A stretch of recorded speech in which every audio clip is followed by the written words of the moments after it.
مہمان نوازی کے تعلق میں کریمی کے سوا اور کوئی ذکر نہیں ملتا. مہمان نوازی کرنی ہے تو کریم ہونا پڑے گا، رزق پیش کرنا ہے تو رزق کریم پیش کرنا ہوگا. اب رزق کریم کے تعلق میں یاد رکھنا چاہیے کہ یہاں رزق کی نوعیت کا ذکر نہیں ہے. ایک معمولی رزق بھی، بہت ہی غریبانہ رزق بھی رزق کریم بن جاتا ہے اگر اس کا مالک کریم ہو اور ایک کریمی کے جذبے کے ساتھ عزت افزائی کی خاطر مہمان کے سامنے اس طرح پیش کرے کہ وہ تھوڑے کو بھی بہت سمجھے اور اپنی عزت افزائی سمجھے. تو کریمی کا تعلق نعمت کی قسم سے نہیں ہے، رزق کی نوعیت سے نہیں ہے.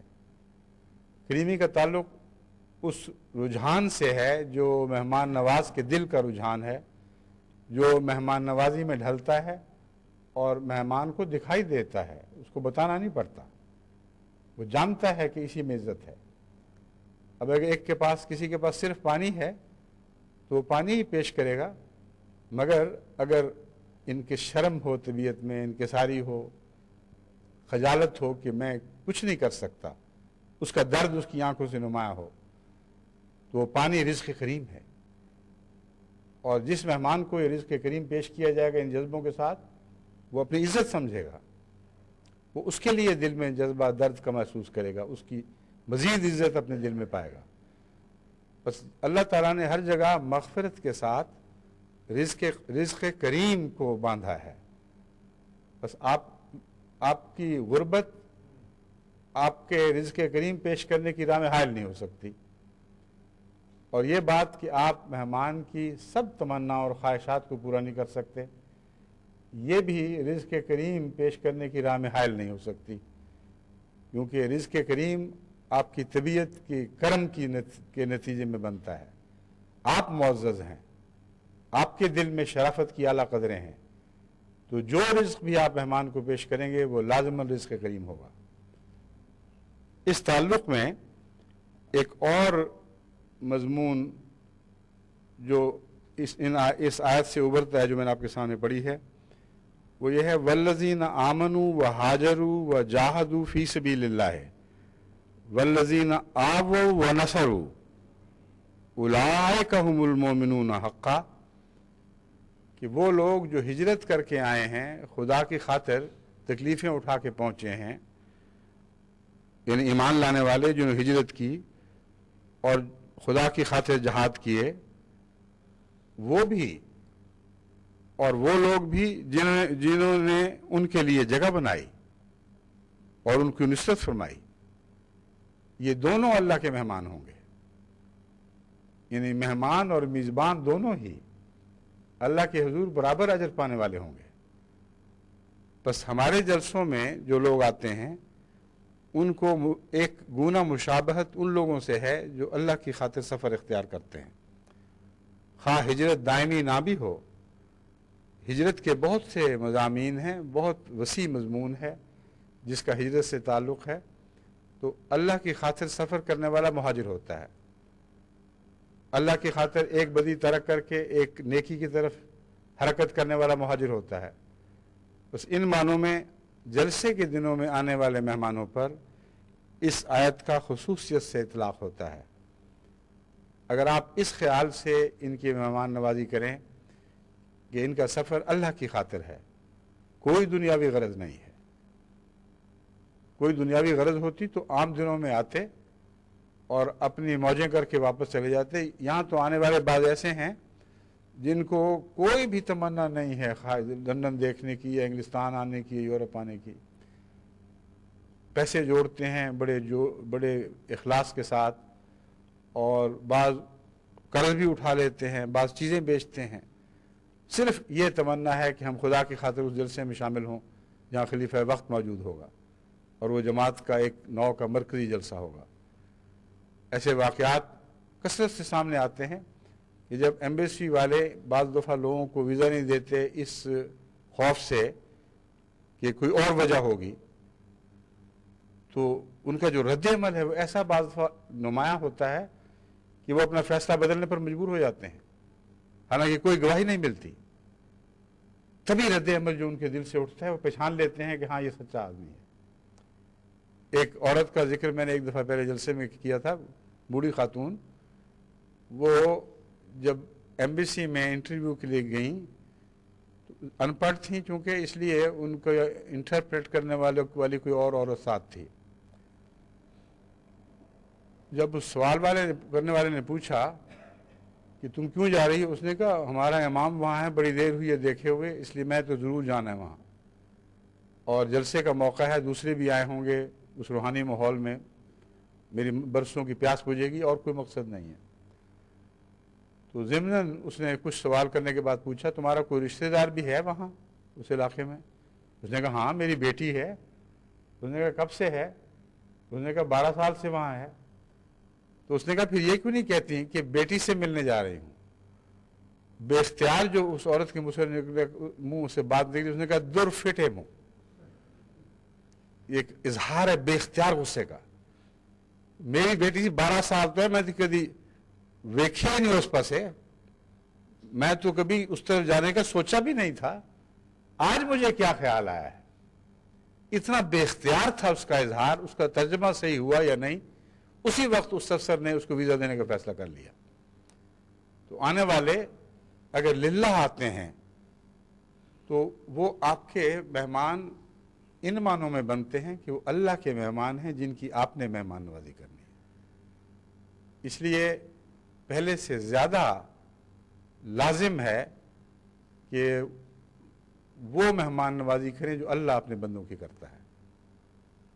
اور دوسری ضرورت اس لیے بھی پیش آتی ہے کہ اللہ تعالیٰ نے آپ کو بھی ان مہمانوں کی لسٹ میں شامل کر لیا ہے جو خدا کی خاطر اپنے گھروں میں خدا کی خاطر آنے والوں کے لیے جگہ بناتے ہیں، ان کے ساتھ عزت سے پیش آتے ہیں اور ان کی نصرت فرماتے ہیں۔ فرمایا میں جن کو مہمان رکھوں گا ان میں یہ سارے شامل ہیں، آنے والے بھی اور میزبان بھی، اور ان سب کے لیے ایک مغفرت کا باب قائم کیا جائے گا۔ جو اس دروازے سے گزرے گا وہ بخشا ہوا ہوگا، اور اس کے لیے پھر رزق کریم ہی ہے، یعنی عزت والی مہمان نوازی جو خدا کی طرف سے اس کے اکرام کا موجب ہوگی۔ اب لفظ کریم میں بہت ہی گہرا مضمون ہے، اگر محض اللہ تعالیٰ کو کریم کہہ دیا جاتا تو وہ بات نہ بنتی۔ رزق کریم نے بتایا کہ خدا کا کرم اس مہمان نوازی کی معرفت اس مہمان کی طرف منتقل ہو رہا ہے اور وہ کریم بن رہا ہے۔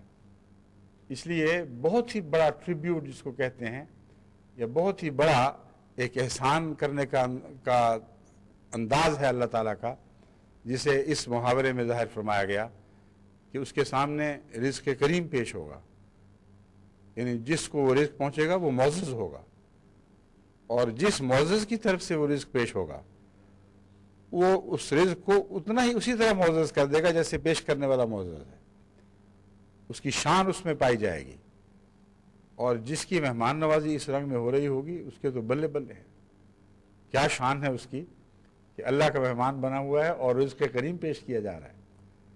تو آپ اگر ایسا کریں گے تو اللہ وعدہ فرماتا ہے کہ میں تمہیں بھی اس فہرست میں داخل کروں گا، جو میری خاطر مہاجر ہجرت کرتے ہیں یا میری خاطر ان کی عزت افزائی کرتے ہیں، وہ سب میرے مہمان ہوں گے، اور مغفرت اور رزق کریم کا میں ان سے وعدہ کرتا ہوں۔ دوسری آیت جس کا میں نے ذکر کیا تھا، جس میں اللہ تعالیٰ فرماتا ہے اولئک هم المؤمنون حقا لہم درجات عند ربہم ومغفرۃ ورزق کریم، وہ یہی وہ لوگ ہیں جو سچے مومن ہیں، لہم درجات عند ربہم، ان کے لیے ان کے رب کے حضور بڑے بڑے درجات ہیں، ایک درجہ نہیں ہے، صرف بہت سے درجات ہیں، وہ مغفرت ورزق کریم، اور مغفرت ہے اور پھر رزق کریم ہے۔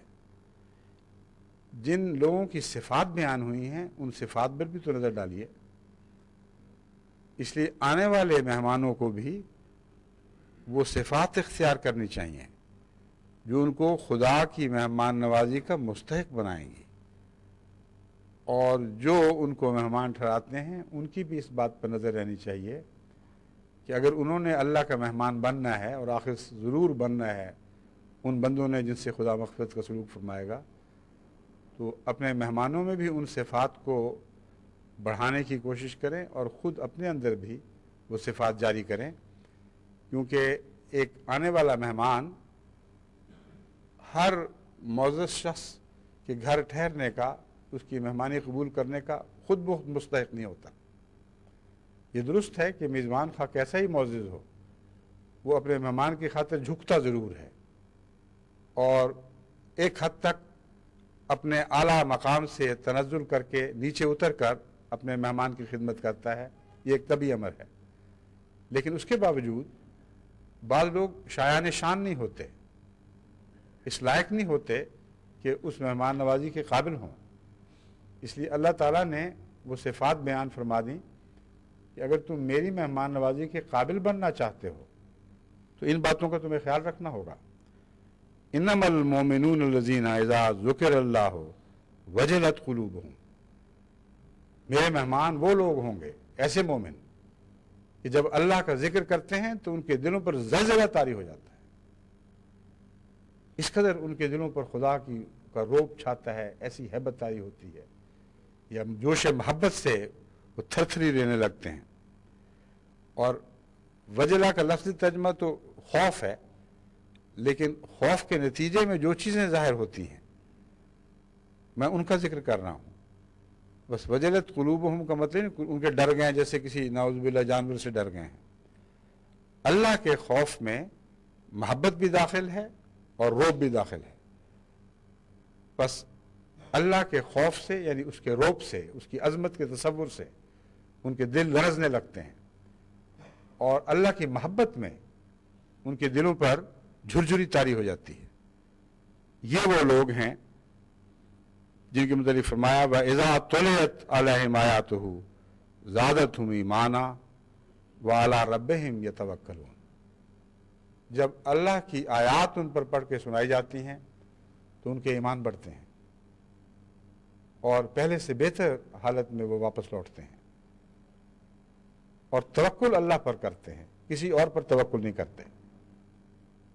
وہ جو پہلی آیت میں نے پڑھی تھی جس میں نزل من غفور الرحیم کا ذکر تھا، اس کے آغاز میں بھی در حقیقت توکل ہی کا مضمون ہے۔ بس مہمان نوازی اس کی ہوگی جو غیر اللہ کے رزق کی طرف آنکھ اٹھا کر بھی نہیں دیکھتا، وہ اس رزق کو ہرگز پسند نہیں کرتا جو اللہ کی رضا سے باہر حاصل کیا جائے، اور خالصتاً اللہ کو اپنا رب بناتا ہے اور اسی پر توکل کرتا ہے۔ بس جو مضمون بہت آسان لگ رہا تھا، اب جب آگے بڑھتے ہیں تو کچھ مشکل لگنے لگتا ہے، مگر اس مشکل کو بھی اللہ ہی حل فرمائے گا۔ پہلی آیت کا آغاز اس طرح ہوا ہے ان الذین قالوا ربنا اللہ ثم استقاموا، وہ لوگ جنہوں نے کہا اللہ ہمارا رب ہے، یعنی وہی ہمارا رازق ہے، وہی ہمارا پروردگار ہے، ہمارے زندگی کا ہر سہارا اسی سے حاصل ہوگا، اور یہ کہہ کر انہوں نے استقامت اختیار کی۔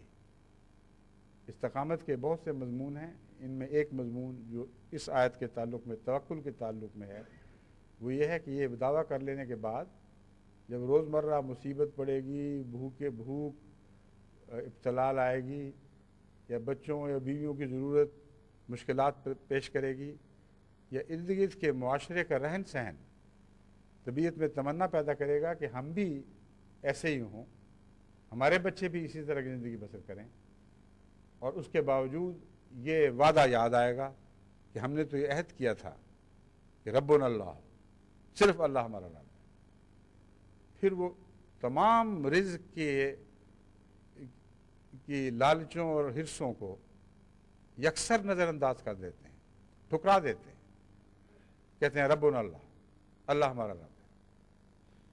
یہی توکل ہے جس کا اس آیت میں بھی ذکر ہے کہ وہ میرے ذات پر توکل کرتے ہیں، ان کی مہمان نوازی میرا فرض ہے، اور وہ مہمان نوازی صرف آخرت میں نہیں ہوتی بلکہ اس دنیا ہی میں شروع ہو جاتی ہے۔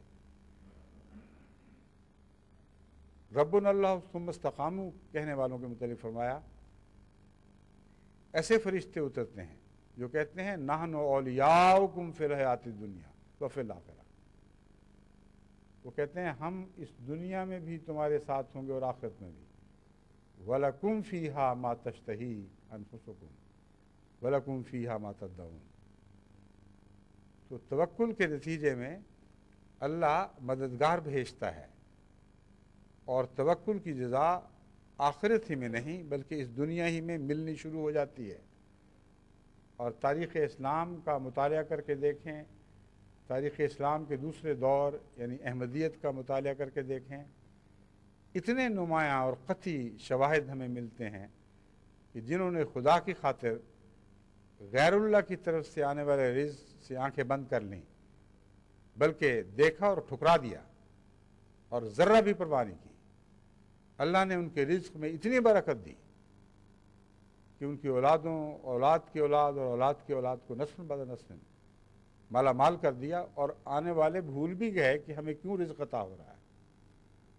لیکن در حقیقت خدا کا یہی وعدہ پورا ہو رہا تھا کہ تو نے مجھے رب کہا تھا، میرے ہو رہے تھے، مجھ پر توکل کیا تھا، اس لیے اب میں تمہارے رزق کا ضامن ہوں اور میں اسے بڑھاتا چلا جاؤں گا، دنیا میں بھی عطا کروں گا اور آخرت میں بھی عطا کروں گا۔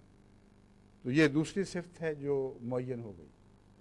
اب آنے والے اگر ضرورت کے ابتلا میں پڑ کر قرض مانگتے ہیں، نیت یہ ہوتی ہے کہ واپس ہی نہیں کریں گے، یا گر جاتے ہیں اخلاق سے اور ہر کس و ناقص کے سامنے جھولی پھیلانے لگتے ہیں، یا یہ نہ بھی کرتے ہوں تو اپنی غربت کے قصے پیش کرنے لگ جاتے ہیں، اپنے حالات دردناک طریق پہ بتاتے ہیں، یہ سارے دراصل غیر اللہ سے رزق طلب کرنے کے بہانے ہیں۔ بعض لوگ جو اپنے حالات بیان کرتے ہیں، حقیقت میں وہ جس کے سامنے بیان کرتے ہیں اس سے دعا مانگ رہے ہوتے ہیں۔ یہ انبیاء کی سنت اختیار نہیں کرتے کہ انما اشکو بسی وحزنی الی اللہ ہے، کہ غم تو مجھے بھی ہے، تکلیفیں مجھے بھی پہنچتی ہیں، مگر میں اللہ کے سوا کسی کے سامنے اپنا غم پیش نہیں کرتا، اللہ ہی کے حضور پیش کرتا ہوں۔ تو جو توکل کرنے والے ہیں ان کی ایک یہ بھی صفت ہے جو لازماً ان کے کردار کو عظمت عطا کرتی ہے کہ وہ اپنے غربت کی پردہ پوشی کرتے ہیں، اپنے داغ دکھاتے نہیں ہیں۔ ہاں، غربت جو خود دکھائی دینے لگتی ہے، جہاں جگہ جگہ لگے ہوئے پابند اپنی کہانی خود بیان کرتے ہیں، وہ ایک الگ قصہ ہے۔ ما ظاہرہ منہا جو ہے وہ اس میں بندے کا اختیار نہیں ہے، مگر رزق حاصل کرنے کی خاطر رحم کی توجہ اپنی طرف کھینچنے کے لیے انسان بندوں کے سامنے کوئی عز اختیار کرے، مانگے یا مانگے بغیر اپنے حالات پیش کر دے، یہ جائز نہیں ہے۔ اس لیے آنے والے اللہ کرے کہ ان میں کوئی ایک بھی ایسا نہ ہو جس کی نیت میں یہ فطور داخل ہو، مگر بعض دفعہ آنے والے ایسا کرتے رہے ہیں۔ اس لیے میں فرض سمجھتا ہوں کہ سب کو عموماً متنبع کر دوں۔ بعض میرے سامنے آ جاتے ہیں تو وہ ان کا کھلنا اور بات ہے، امام وقت کے سامنے ضرورتیں پیش کرنا یہ اور مضمون ہے۔ میں ان کو کسی قسم کا متہم نہیں کر رہا، ان پر کوئی اتہام نہیں، مگر لوگوں کے سامنے مجلسوں میں بیٹھ کر ایسی باتیں کرنے والے جو ہیں وہ ان کی اطلاعیں مجھے پہنچتی رہتی ہیں، اور لوگ بتاتے ہیں کہ فلاں شخص کا یہ حال تھا اس لیے ہم نے یہ کام کیا۔ میں کہا آپ کو کیسے پتہ چلا؟ اس نے خود بتایا، پتہ کیوں نہ چلے؟ اور پھر یہ لوگ بعض دفعہ پھر بالآخر پیشہ ور ہو جاتے ہیں اور خدا سے توکل کا تعلق کاٹ لیتے ہیں۔ ایسی صورت میں حضرت صلی اللہ علیہ وآلہ وسلم نے جو انذار پیش کیا ہے وہ یہ ہے کہ قیامت کے دن ان لوگوں کے چہرے ایسے ہوں گے کہ چمڑے ہڈیوں سے لگے ہوں گے اور ان کے درمیان کوئی گوشت نہیں ہوگا۔ جب پوچھا جائے گا کہ یہ کیا بات ہے تو پتہ چلے گا کہ وہ اپنی غربت لوگوں کے سامنے پیش کیا کرتے تھے اور خدا کی بجائے لوگوں سے امداد کے طالب رہتے تھے۔ سوالی ہیں یہ لوگ، تو ایک طرف یہ حکم ہے کہ سوالی سے غصے سے پیش نہ ہو، اسے زیادتی نہ کرو، اسے دباؤ نہیں. دوسری طرف یہ ارشاد ہے کہ دیکھو خود سوالی نہ بننا، یعنی اللہ کے سوالی بنو، غیر اللہ کے سوالی نہ بنو. تو جن لوگوں کی مہمان نوازی کا ذکر آپ نے سنا کہ اللہ مہمان نوازی فرمائے گا، اب ان کے حالات بھی سنیں کہ وہ کیسے لوگ ہیں جن کی اللہ تعالیٰ مہمان نوازی فرمائے گا. اور خود اللہ تعالیٰ کے الفاظ میں ذکر کر رہا ہوں، اذا تلیت علیہم آیاتہ زادتہم ایمانا، جب اللہ کے نشان ان کے سامنے پیش کیے جاتے ہیں تو وہ بہرے کانوں سے نہیں سنتے، ان نشانات کو سن کر ان کے ایمان تازہ ہوتے ہیں اور پہلے سے بڑھ جاتے ہیں. وعلی ربہم یتوکلون، اور اپنے رب پر توکل میں پہلے سے بھی بڑھ جاتے ہیں. توکل تو شروع سے ہی تھا، ربہم یتوکلون کو آخر پر رکھنے سے مراد یہ ہے کہ جب ایمان بڑھتا ہے تو توکل بڑھتا ہے اور پہلے سے بڑھ کر اپنے رب پر توکل کرنے لگتے ہیں. الذین یقیمون الصلاۃ ومما رزقناہم ینفقون، یہ وہ لوگ ہیں جو نماز کو قائم کرتے ہیں. بس آنے والے مہمان ہوں یا ان کے میزبان ہوں، اگر وہ نماز کو قائم کرنے والے نہیں تو اسی حد تک خدا تعالیٰ کی مہمانی کے وعدے سے اپنے آپ کو محروم کرنے والے ہیں. یہ صفات ہیں جو خدا کے مہمانوں کی ہیں، اللہ نے خود بیان فرمائی ہیں. بس آنے والے بھی نماز کو قائم کریں. بسا اوقات میں نے دیکھا ہے کہ لگتا تو یہ ہے کہ جلسے کے شوق میں آئے ہیں، مگر بات بعد میں یہ کھلتی ہے کہ مجالس کے شوق میں آئے ہیں، مل بیٹھنے، ایک دوسروں سے گپ شپ مارنے، جو جلسے کے ماحول کا لطف ہے، ایک قسم کے میلے والا، دلچسپی اس میں تھی نہ کہ اللہ کی آیات کی تلاوت میں تھی. دلچسپی گپ شپ میں تھی نہ کہ ذکر الہی میں تھی.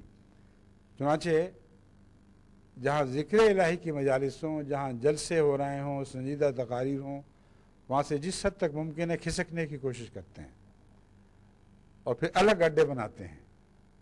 یا یہ بازاروں میں جا کر دکانوں کے سامنے، کافی ہاؤس میں یا کبابوں کی دکانوں کے سامنے یا جہاں پکوڑے بک رہے ہیں وہاں دکھائی دیں گے اور خوب مجلس لگی ہوگی، قہقہے ہو رہے ہوں گے، اور جبکہ تقریر جلسے کی چل رہی ہے، آوازیں پہنچ رہی ہیں.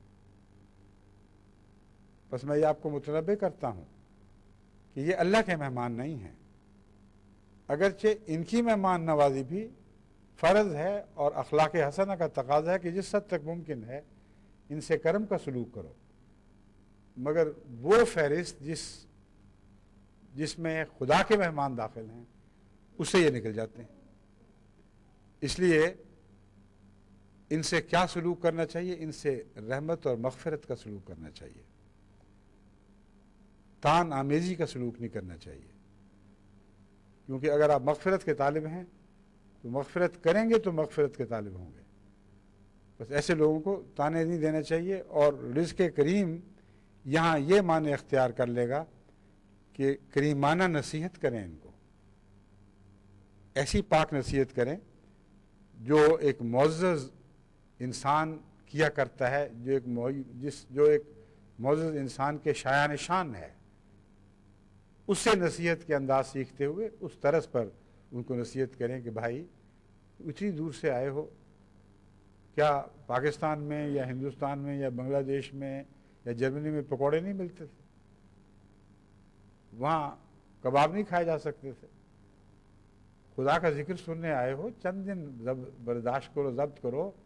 اگر سنو گے تو کم سے کم ایک وعدہ تمہارے حق میں پورا ہوگا کہ زادتہم ایمانا، یہ آیات جو ہیں تمہارے ایمان بڑھائیں گی اور ایک اور ذوق تمہارے دل میں پیدا کر دیں گی جو اس ذوق کے علاوہ ہے. اور یہ اس لیے ضروری ہے کہ قیامت کی مہمان نوازی کے لیے یہ ذوق ہونا ضروری ہے. اگر دنیا کا ذوق اسی طرح رہے اور اللہ کی محبت اور پیار کا ذوق نہ ہو تو ما تشتہی انفسکم کا مضمون جاری ہی نہیں ہوتا پھر.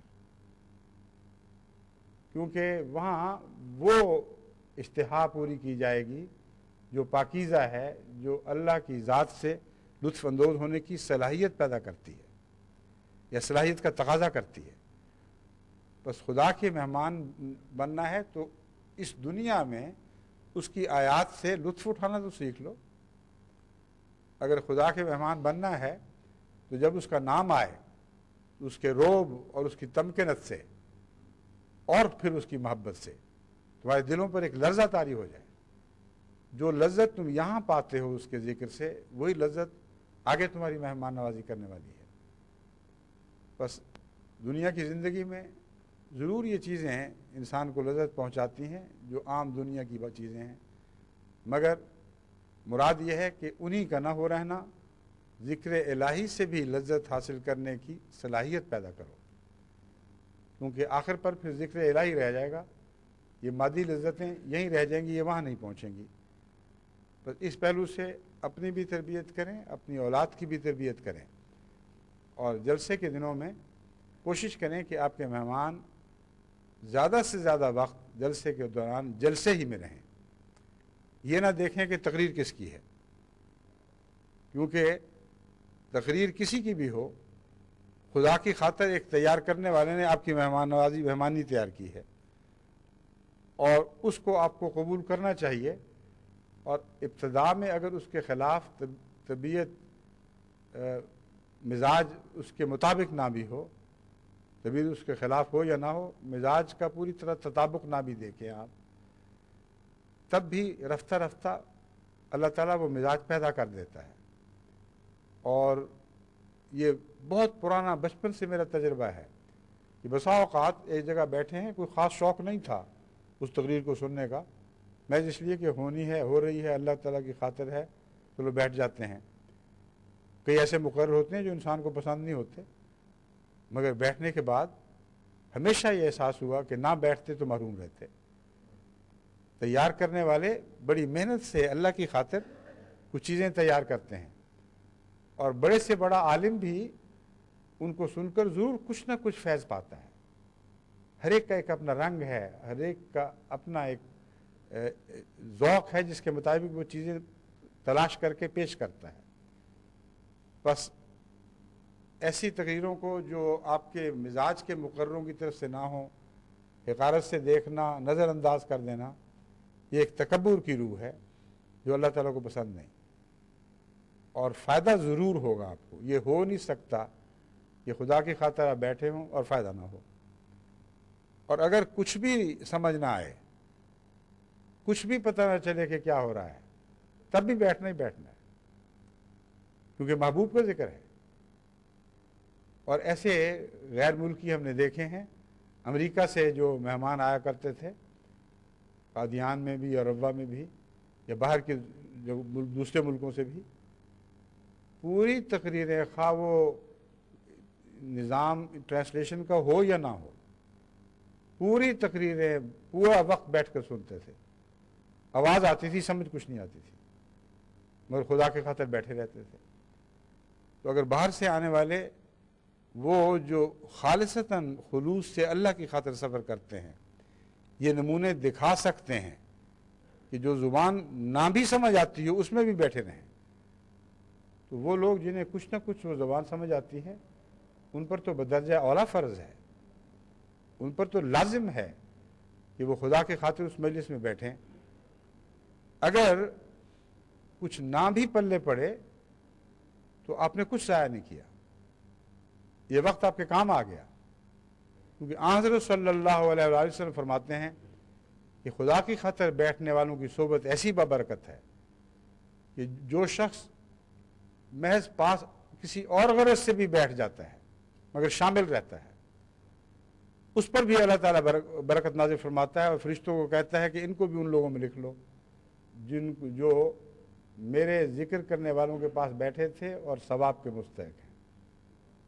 کیونکہ جو میری خاطر بیٹھنے والے لوگ ہیں مجھے اتنے پیارے ہیں، ایسے معزز ہیں کہ ان کے ساتھی بھی ان سے عزت پاتے ہیں. تو آپ اس خاطر جلسے کی تقریروں میں بیٹھیں، اگر خود سمجھ نہیں آتی یا ذوق نہ بھی ہے، کہ کم سے کم اس وجہ سے ہی اللہ تعالیٰ کے پیار کی نظر پڑے گی، اور ہو سکتا ہے یہی آپ کی بخشش کا سامان ہو جائے. تو وہ رونقیں جو جلسے سے باہر ہو جاتی ہیں وہ جلسوں کے اندر رہیں گی. اور باہر کامل سکون اور امن ہوگا، اور کوئی شخص بے ضرورت پھرتا دکھائی نہیں دے گا، اور پنڈال ہمیشہ بھرے رہیں گے، اور یہ بات فی ذات ہی ایمان بڑھانے کا موجب بنتی ہے، بہت اعلیٰ تربیت کا موجب بنتی ہے۔ پھر فرمایا الذین یقیمون الصلاۃ، یہ لوگ نماز کو قائم کرتے ہیں۔ اب جلسے کے دوران مہمانوں کو بھی اور میزبانوں کو بھی، دونوں کو نماز کو بہرحال قائم کرنا ہے، کیونکہ یہ سب تعریفیں ان لوگوں کی جا رہی ہیں جنہوں نے آخر مغفرت کے دروازے سے گزرنا ہے، جن کے خدا تعالیٰ کے نزدیک بڑے درجات ہیں۔ تو آپ کو اس کا مستحق یوں بننا ہوگا کہ نمازوں کو قائم کرنا ہوگا۔ جلسے کے دنوں میں باقاعدگی سے ہر شخص جو وہاں موجود ہو اس دائرے میں، اسے نماز پڑھنی چاہیے، سوائے اس کے کہ کوئی فریضہ ایسا سپرد کیا گیا ہو، ایسا نظام جماعت کی طرف سے کام ہو کہ وہ اس وقت باجماعت نماز میں شامل نہیں ہو سکتا، اس کو پھر الگ باجماعت نماز پڑھنی چاہیے۔ یعنی باجماعت نمازیں کئی ہو سکتی ہیں ایسی صورت میں۔ بس اللہ کی طرف سے کیا آواز آئی ہے؟ حی علی الصلاۃ، حی علی الصلاۃ، نماز کی طرف دوڑے چلے آؤ، نماز کی طرف دوڑے چلے آؤ۔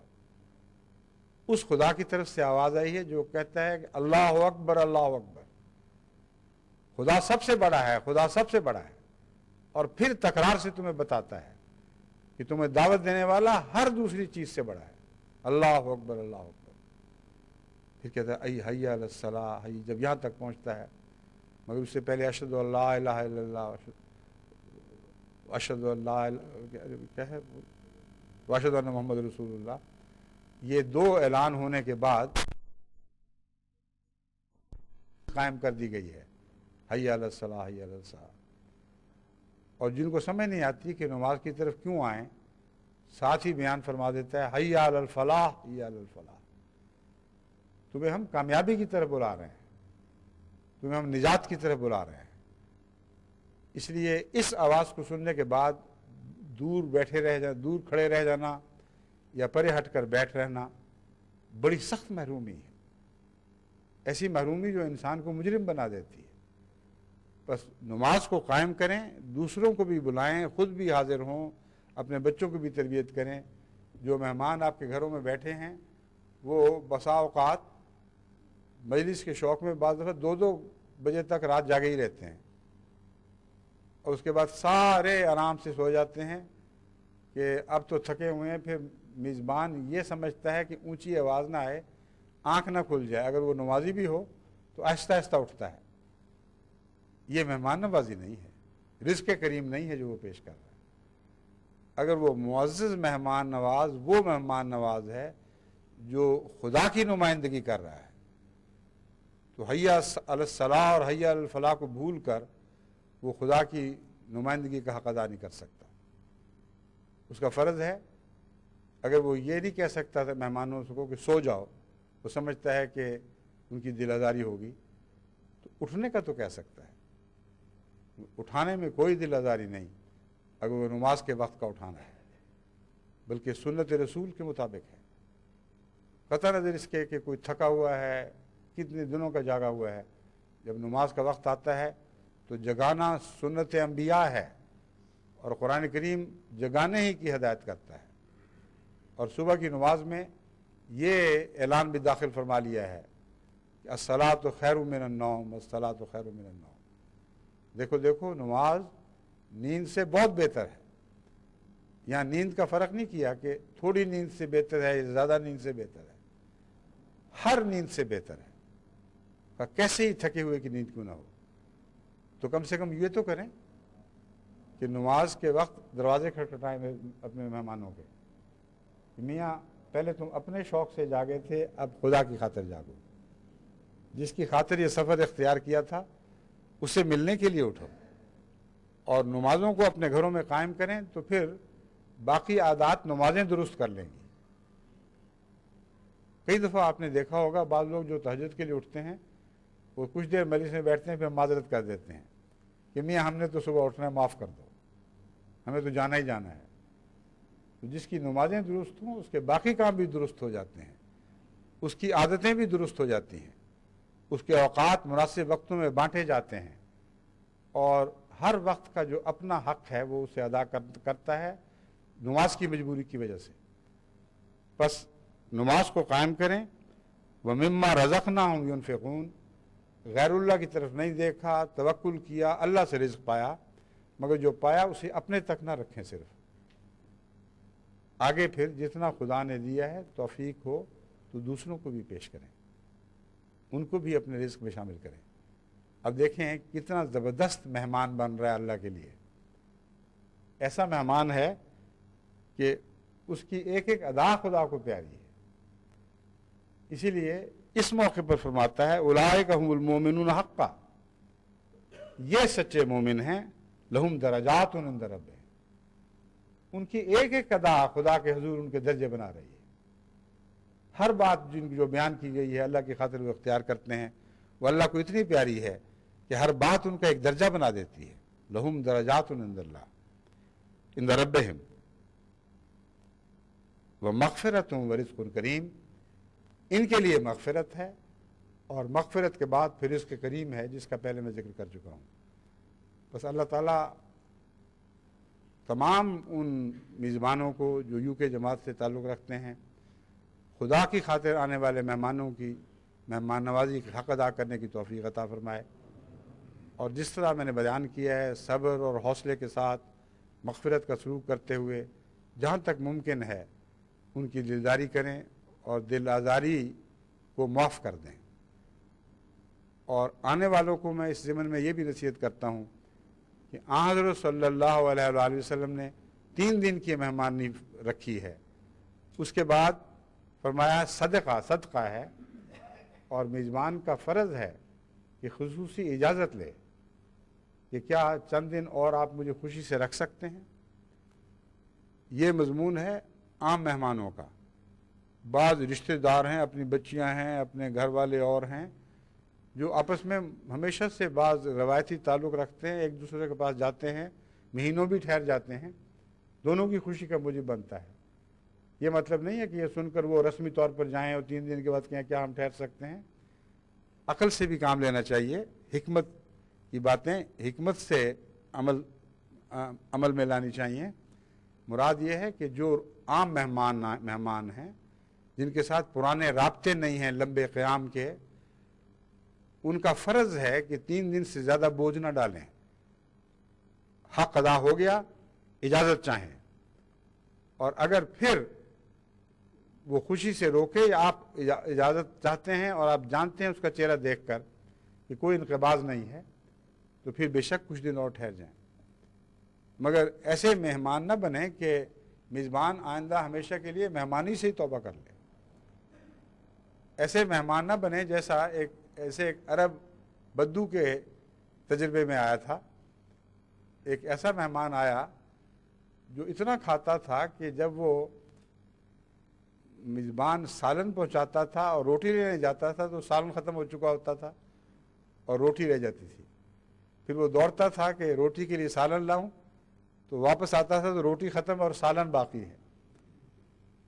اس کا گھر اجڑ گیا چند دن میں, جتنی بکریاں تھیں ذبح ہو گئیں. بالآخر اس نے بڑے ادب سے اور احترام سے پوچھا, اور عرب بدوؤں میں بہت مہمان نوازی کی روایات تھی, گھر تو قریباً لٹا بیٹھا. اس نے بڑے احترام سے پوچھا کہ یا حضرت کدھر کا ارادہ ہے؟ خیال آیا کہ چلو سفر آگے بھی چلوں. اس نے کہا بات یہ ہے کہ مجھے معدے کی تکلیف ہے, بھوک نہیں لگتی,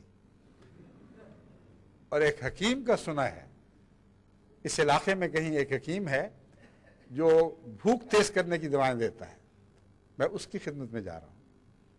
تو اس نے ہاتھ باندھ کے عرض کی, عربی شعر ہے, یا ضیفنا ان زرتنا لوجدتنا نحن الضیوف وانت رب المنزلی.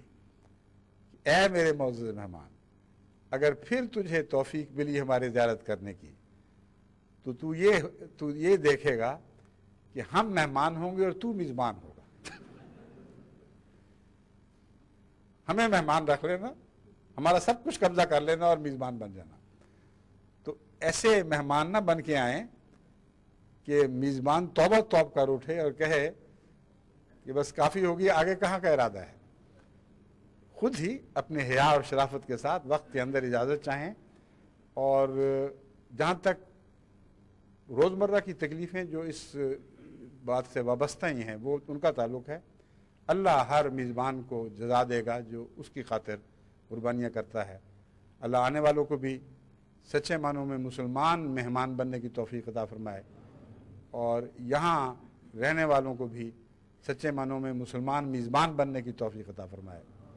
ایسے میزبان جن کی میزبانی پر حضرت صلی اللہ علیہ وآلہ وسلم نے فرمایا کہ رات ایک میرے بندے نے ایسی مہمان نوازی کی ہے کہ اللہ تعالیٰ نے رسول اللہ صلی اللہ علیہ وسلم کو مطلع کیا کہ جب وہ مہمان نوازی کر رہا تھا تو میں بھی ہنستا تھا، میں بھی خوش ہو رہا تھا، میں بھی لذت پا رہا تھا۔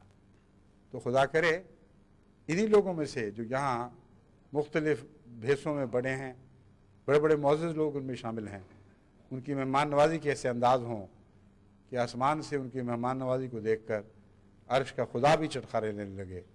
اللہ کرے کہ ہمیں ایسی توفیق عطا ہو۔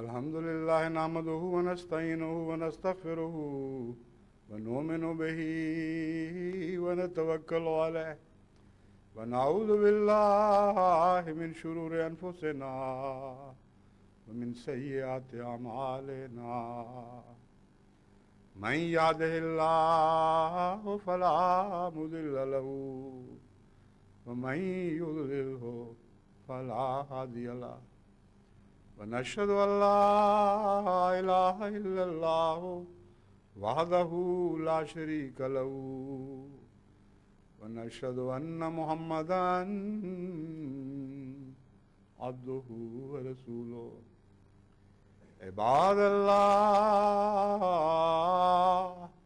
رحمكم الله إن الله يأمر بالعدل والإحسان وإيتاء ذي القربى وينهى عن الفحشاء والمنكر والبغي يعظكم لعلكم تذكرون اذكروا الله يذكركم وادعوه يستجب لكم ولذكر الله أكبر